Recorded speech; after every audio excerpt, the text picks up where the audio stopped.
어제 우리 새정치민주연합이 경로 끝에 국회법 개정안에 관한 국회의장 중재안을 수용하기로 여당과 합의를 했습니다.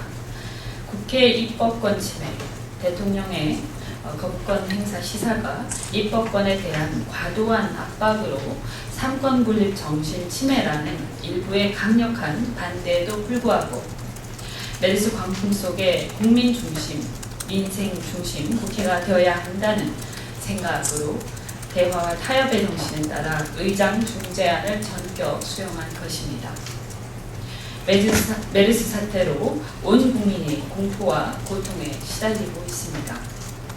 안 그래도 심각한 경기 침체가 메르스 불안으로 더욱 심각해지고 있습니다. 이런 시점에 박 대통령이 국회가 어렵사리 국회의장 중재안을 합의한 것을 죄송합니다. 이런 시점에 박 대통령이 국회가 어렵사리 합의한 국회의장 중재안을 거부하여 정쟁을 유발하는 모습을 보이지 않길 바랍니다.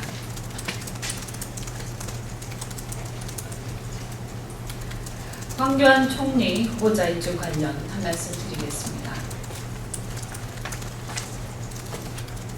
정상적으로 검증 절차가 진행된 청문회였다면 부적격 판단에 따라 인준안 표결에 참석, 반대하면 될 일입니다. 그러나 이번 청문회는 후보자의 적격 여부를 검증할 핵심 자료가 전혀 제출되지 않아 사실상 무력화된 청문회입니다. 이런 상황에서 인준안 참여 여부를 지금 논할 때는 아닙니다. 최소한 황 후보자는 자료 제출 거부에 대해 사과하고 청문회를 무력화시킨 것에 대해 사과하고 새누리당은 그런 사태가 재발하지 않도록 근본적 대책 마련을 위한 법 개정에 적극적으로 협조해야 할 것입니다. 다만 인준안 처리 여부와 관계없이 예정대로 대정부 질의 의사일정 협의는 진행할 것입니다.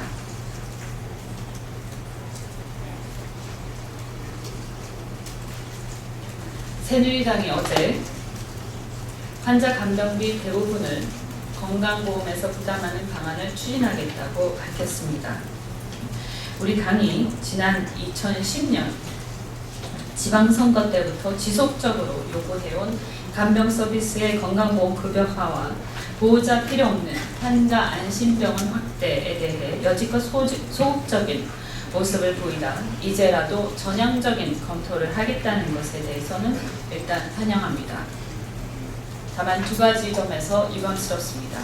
첫째, 새누리당은 그동안 왜 보호자 없는 병원 사업에 대해 사실상 반대 입장을 취해왔는지에 대한 설명이 빠져 있습니다. 둘째, 이러한 설명을 뺀 채 마치 새누리당이 새로운 정책을 만들어 추진하는 듯한 모양새입니다.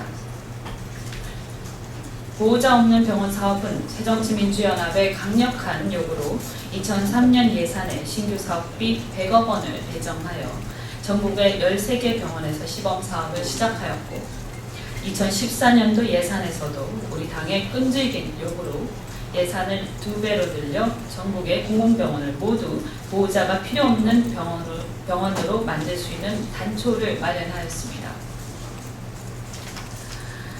새정치민주연합은 간병비로 인한 국민들의 부담을 없애고 공공서비스의 질 향상과 일자리 창출을 위해 간병에 대한 건강보험 급여화를 위한 법률 개정을 추진해 왔습니다. 현재 요양급여의 범위를 간병 영역까지 확대하고 있는 산업재해 보상보험법 규정을 준용하여 건강보험과 의료급여에서도 환자 간병 항목을 신설함으로써 간병에 대한 건강보험 적용이 가능하도록 국민건강보험법과 의료급여법 개정안은 이미 당론으로 발의하여 추진하고 있습니다.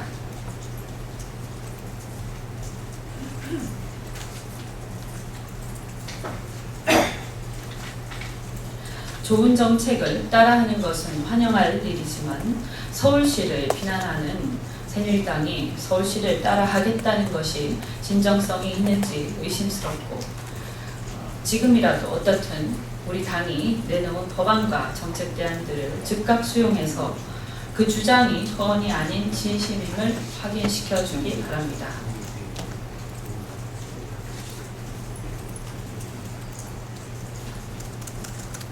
보훈처가 예산에 없던 호국 퍼레이드 사업 집행을 위해 호국 보훈의 달 행사 등 3개 세부 사업에서 전용 등 예산 변경 절차 없이 최소 1억 4,500여만 원을 집행했다고 합니다.